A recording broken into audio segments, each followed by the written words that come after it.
السلام علیکم ورحمۃ اللہ۔ اس خوبصورت برف باری میں اپنے نوجوانوں اپنے دوستوں سے مخاطب ہوں۔ میرے دوستوں، آج میں آپ سے ایک ایسے دشمن کے بارے میں بات کرنے آیا ہوں جس کا کوئی چہرہ نہیں، کوئی آواز نہیں، کوئی اعلان نہیں، مگر یہ آپ کی پوری زندگی کو خاموشی سے قید کر لیتا ہے۔ کبھی سوچا ہے کہ خوف آتا کیسے ہے؟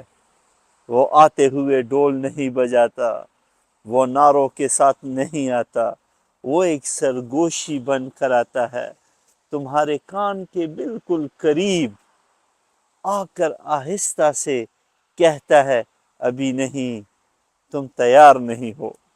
لوگ کیا کہیں گے؟ اگر ناکام ہو گئے تو پھر؟ اور تم سمجھتے بھی نہیں کہ یہ سرگوشی کب زنجیر بن گئی۔ یہ زنجیر تمہارے ہاتھ باندھ دیتی ہے، تمہارے قدم روک دیتی ہے، تمہارے خوابوں کو ایک اندھی کوٹھری میں بند کر دیتی ہے۔ خوف ایسی چیز ہے جو تمہیں گرا دیتا ہے، وہ تمہیں چلنے کے قابل بھی نہیں رکھتا۔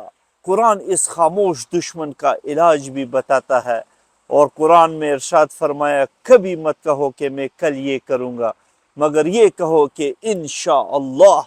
اور یہ انشاءاللہ کوئی لفظ نہیں، یہ توکل کی للکار ہے، یہ اعلان ہے کہ میں قدم اٹھاؤں گا، نتیجہ میرا رب سنبھالے گا۔ جس دن تم نے خوف کی سرگوشی کے جواب میں توکل کی آواز بلند کر دی، میرے نوجوان دوستو، اسی دن زنجیریں ٹوٹنے لگتی ہے، اسی دن زنجیریں ٹوٹنے لگتی ہے۔ یاد رکھو، خوف کو آج شکست دو، اس سے پہلے کہ وہ تمہاری پوری زندگی کو ہرا دے۔ فیصلہ آج کرو، کیونکہ ڈر کے ساتھ جیا گیا کل کبھی آزاد نہیں ہوتا۔ آپ اسی طرح بھٹکتے رہیں گے اگر آپ نے اپنے اندر خوف کو شکست نہیں دی۔ اس لیے میری یہ بات مانیں، سوئٹزرلینڈ میں اس وقت خوبصورت برف باری شروع ہے، اور میں اپنے نوجوانوں کو یہ بتانے کی کوشش کر رہا ہوں کہ آپ زندگی میں کبھی بھی گھبرائیں نہیں، آپ خوف کو شکست دیں، آپ آگے بڑھیں، تمام چیزوں کو چھوڑ کر اپنے پاؤں میں بندھے ہوئے زنجیروں کو توڑ دے، ہاتھوں کی کلائیوں میں ڈالے ہوئے ان خوف کی زنجیروں کو توڑ دے۔ آپ معاشرے میں اپنا مقام پیدا کرے، آپ محنت شروع کرے، ایسی محنت کہ جو آپ کی زندگی کو بدل دے۔